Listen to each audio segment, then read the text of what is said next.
Pernahkah kamu merasa ada bagian Alkitab yang bikin bingung? Seolah-olah ada lubang yang belum terjawab.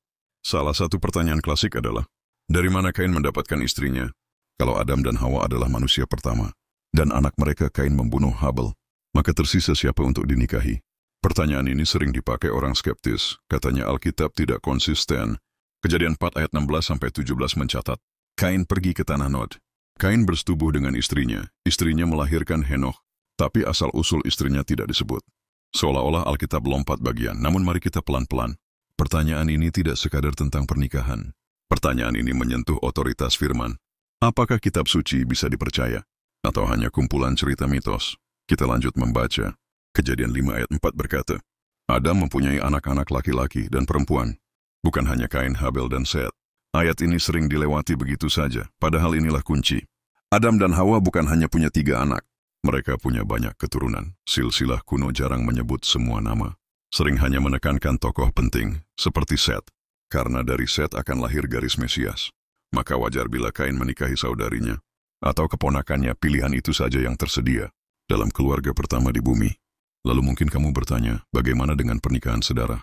Bukankah itu dosa? Bukankah hukum Taurat melarang keras benar? Tapi larangan itu baru muncul kemudian. Dalam Imamat pasal 18, ribuan tahun setelah Kain hidup, pada masa awal umat manusia, genetik manusia masih murni. Belum ada kerusakan seperti sekarang. Belum ada resiko cacat keturunan. Maka Allah belum melarang bagi kita hari ini.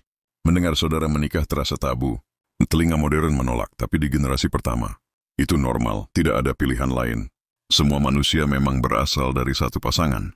Bayangkan malam-malam pertama di bumi. Keluarga Adam duduk di sekitar api. Anak-anak bermain di rerumputan, nama mereka tidak semua tercatat. Tapi jumlah mereka terus bertambah. Mereka bertani, mereka beternak. Mereka menikah satu sama lain.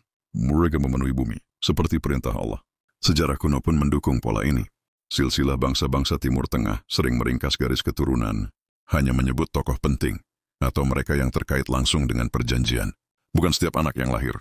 Itulah mengapa ketika kita membaca Alkitab, kita harus hati-hati apa yang tidak disebut. Bukan berarti tidak ada Alkitab menuliskan yang esensial, yang berkaitan dengan rencana keselamatan. Mari kita pikirkan sisi manusiawinya. Kain setelah membunuh adiknya, hatinya gelisah, ia pergi jauh.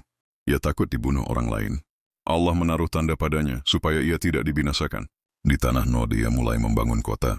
Ia punya anak, ia punya keturunan. Semua ini terjadi lewat pernikahan. Dengan seorang perempuan dari keluarganya sendiri. Pertanyaan ini sering dipakai untuk menyerang iman. Dari mana istrinya Kain? Nada itu biasanya menyeratkan bahwa Alkitab tidak konsisten. Tapi sebenarnya jawabannya sederhana. Kejadian 5 ayat 4, Adam punya anak laki-laki dan perempuan. Mereka menikah satu sama lain. Lalu bumi dipenuhi manusia. Apakah itu memalukan? Tidak. Apakah itu dosa? Belum. Karena hukum tentang larangan saudara baru diwahyukan kemudian. Allah menyatakannya pada waktu yang tepat. Ketika kondisi manusia sudah berubah. Disinilah kita belajar sesuatu. Allah tidak panik dengan pertanyaan kita. Dia sabar menjawab pada waktunya. Kita mungkin merasa Alkitab melompat. Tapi sebenarnya kitalah yang terburu-buru. Kita membaca satu ayat tanpa melihat ayat berikutnya. Kita menuntut jawaban instan. Padahal firman sering mengajak kita sabar. Coba bayangkan, kalau kamu hanya tahu secuil kisah keluargamu, tanpa tahu sepupu, tante, om, dan cucu, maka seolah-olah keluargamu berhenti di situ. Padahal kenyataannya jauh lebih luas. Begitu juga Alkitab yang menyingkat. Tapi di balik singkatan itu, ada dunia yang nyata, ada keluarga yang bertumbuh, dan ada pelajaran rohani juga. Kadang hidup kita seperti itu. Kita merasa ada lubang yang tidak terjawab. Doa yang tidak segera dijawab. Peristiwa yang tidak masuk akal. Seolah Allah membiarkan kita bingung. Tapi kemudian, ketika waktu berlalu, ketika kita membaca ayat berikutnya, kita mengerti. Ternyata Allah tidak pernah salah. Dia hanya menunggu saat yang tepat. Kesimpulannya jelas, Alkitab tidak bocor. Ia lengkap sesuai maksudnya. Yang hilang bukan ayat. Yang hilang seringkali kesabaran kita. Kain mendapat istri dari keluarganya sendiri. Karena hanya itu opsi di generasi pertama. Dan Allah tidak salah, rencana keselamatan tetap berjalan.